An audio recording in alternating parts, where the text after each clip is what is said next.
9 elements of highly rewatchable TV shows. This is part 3, guys. Thank you for joining us for part 1 and 2.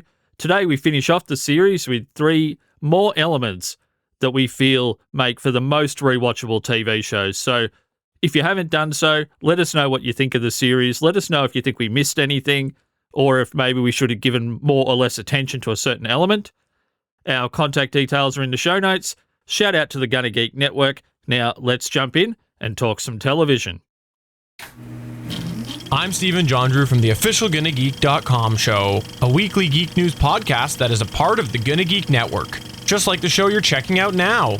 Shows on the network are individually owned, and opinions expressed may not reflect others. Find other awesome geeky shows at GonnaGeekNetwork.com. Element number 7, and our first element for today, for what makes a really rewatchable TV show, is shows that keep bringing me back have a mix of story arc lengths throughout each season. So we've been using Lost in Space 2018 as our example through this series, and they did have, for the most part, quite long arcs, but within those longer arcs, they would have mini-stories about different characters where they would highlight a certain character and their journey, and those longer arcs were punctuated by some really fantastic mid-season finales, I guess you'd call them. A kind of crescendo for a mini arc within the larger arc, a dramatic set point for the second half of the longer arc. So I think they did that really well.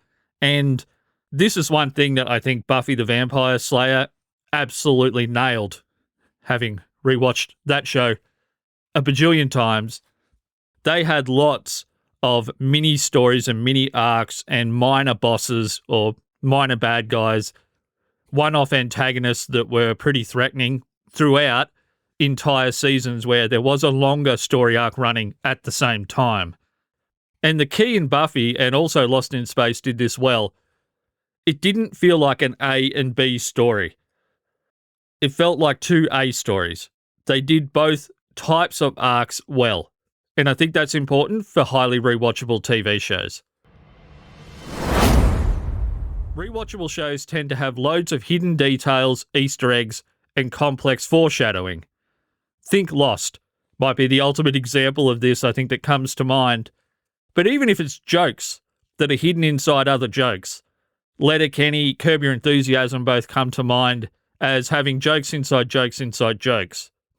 Highly rewatchable shows do have an element of the Easter egg factor. Hidden details that keep you coming back again and again. You might hear that you missed an Easter egg, and that brings you back to the show. You're thinking, I actually don't remember that at all. I didn't pick up that bit of foreshadowing there.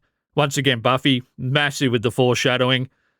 Some of that seems like retroactive foreshadowing at times when I hear people from the show talking about how they did that. Did you really foreshadow that, or was that just convenience in retrospect? But different topic for a different day. Another show would be Farscape. Lots of symbolism in Farscape that you don't notice until you've seen the show many, many times. We'll talk about Farscape at some point in the future, but that's a show where so much was happening in the visuals that you don't pick up on the first time. And that sense of deeper discovery is really important to keep people coming back and also talking about the show over the long term, particularly when the show's been off the air for 5, 10, 20 years. The depth of the show and the writing and the symbolism, the foreshadowing, that bears fruit over the long term. So we've now come to our final element, and this is, in my opinion, the most important element for rewatchable TV shows, yet maybe the hardest to capture in words, to articulate. But I'm going to have a go. I'm not one for lacking words, but today I feel like I would definitely lack the words. But how I've described this element, our last element for today, highly rewatchable shows never give up or abandon their key theme. And I think an example might be Chuck, a highly controversial ending to the series. Overall, I think a really, really great and incredibly rewatchable show. But even with all the criticism that was leveled at the show throughout that final season, one thing that Chuck never did was give up on the key theme that being a good person is strength, and always trying to see the best in people isn't a weakness. An everyday guy can save the world. They held fast to that theme. Lost in Space, the theme is family. That fighting to save each other and stay together no matter what and no matter how hard it gets is worth the fight.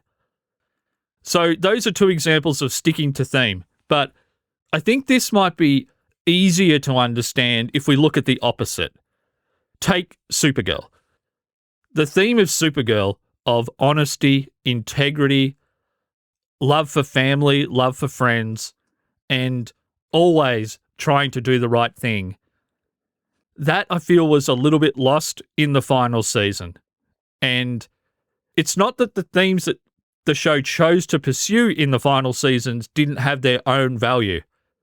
They were a little bit more obvious and politically motivated themes. And I do have to say, I actually agree with the themes for the most part that they were trying to portray through the show.